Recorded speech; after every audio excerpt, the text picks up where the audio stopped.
नमस्कार दोस्तों। आए दिन हम नॉर्थ इंडिया और साउथ इंडिया के कंपैरिजन के बारे में सुनते रहते हैं, चाहे वो कंपैरिजन हो नॉर्थ और साउथ की मूवीज का या फिर पॉलिटिक्स का।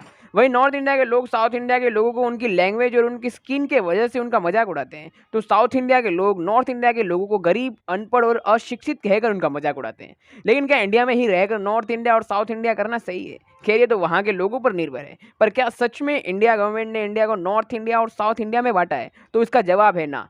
भले ही सरकार ने इंडिया को 5 जोन में बांटा है, south India, north India, waste India, east India और नॉर्थ ईस्ट इंडिया, लेकिन हमने ही इंडिया को नॉर्थ इंडिया और साउथ इंडिया में बांट दिया है। खैर, लेकिन क्या ये बात सच है कि साउथ इंडिया नॉर्थ इंडिया से ज़्यादा डेवलप और अमीर है? आज की वीडियो में हम नॉर्थ एंड साउथ इंडिया के कल्चर, डेवलपमेंट, हिस्ट्री और सभी फैक्टर को जानेंगे, तो इस वीडियो को अंत तक जरूर देखें। तो सबसे पहले तो ये याद रख लीजिए कि कौन से राज्य नॉर्थ एंड साउथ इंडिया में आते हैं। साउथ इंडिया के बारे में बात करें तो इसमें केरल, आंध्र प्रदेश, तमिलनाडु, कर्नाटक, पुडुचेरी, ये सभी स्टेट साउथ इंडिया में आते हैं। साथ ही नॉर्थ इंडिया में पंजाब, चंडीगढ़, जम्मू कश्मीर, लद्दाख, हरियाणा, उत्तराखंड, ये राज्य नॉर्थ इंडिया में आते हैं। सबसे पहले हम बात करें कि नॉर्थ इंडिया और साउथ इंडिया में सबसे ज़्यादा डेवलप कौन है, तो इसका जवाब है south India. South India north India से भी ज़्यादा डेवलपमेंट है। अब किसी भी राज्य के डेवलपमेंट को अगर आपको जानना है तो उसका सबसे अच्छा इंडिकेटर होता है उस राज्य का ग्रोथ कैपिटा इनकम, जिसका मतलब होता है कि उस राज्य में रहने वाले एक व्यक्ति की इनकम कितनी है।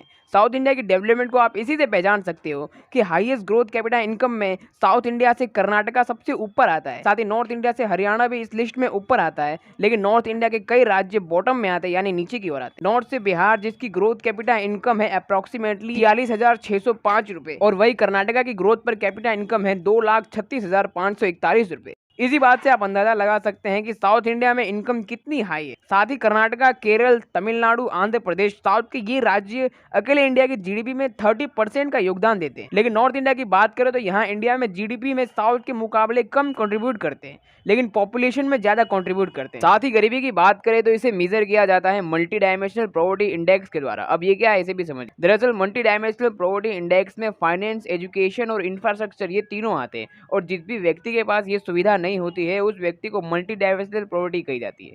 लेकिन अगर आप इंडिया गवर्नमेंट की रिपोर्ट देखेंगे तो केरला इंडिया का एक ऐसा राज्य है जहां सिर्फ 0.7% लोग ही इस कैटेगरी में आते हैं, जो कि बहुत कम है। साथ ही साउथ के सभी स्टेटों में ये आंकड़ा बहुत ही कम है। लेकिन नॉर्थ की बात करें तो बिहार, झारखंड, उत्तर प्रदेश, जहां पे सबसे ज्यादा लोग इस कैटेगरी में आते हैं। बिहार में 51%, झारखंड में 42% और यूपी में 37% लोग इस कैटेगरी में आते हैं। अब अगर आज़ादी के समय से बात करें तो नॉर्थ और साउथ इंडिया में नॉर्थ इंडिया बहुत ज़्यादा डेवलप हुआ करता था, लेकिन 1960, 70, 80 आते आते साउथ इंडिया में अलग डेवलपमेंट की पॉलिसी लाई गई, जिसके कारण साउथ इंडिया नॉर्थ इंडिया से कई ज़्यादा डेवलप हो गया। नॉर्थ इंडिया में पॉपुलेशन ज़्यादा बढ़ने के कारण वहाँ पर डेवलपमेंट धीरे धीरे घटती गई, पर साउथ इंडिया में डेवलपमेंट बहुत ज़्यादा बढ़ रहा था। यही कारण है कि नॉर्थ इंडिया से कहीं ज़्यादा हद तक साउथ इंडिया डेवलपमेंट है। वैसे अगर आपको वीडियो पसंद आई तो लाइक करें और सब्सक्राइब करें ऐसी और वीडियोज़ के लिए।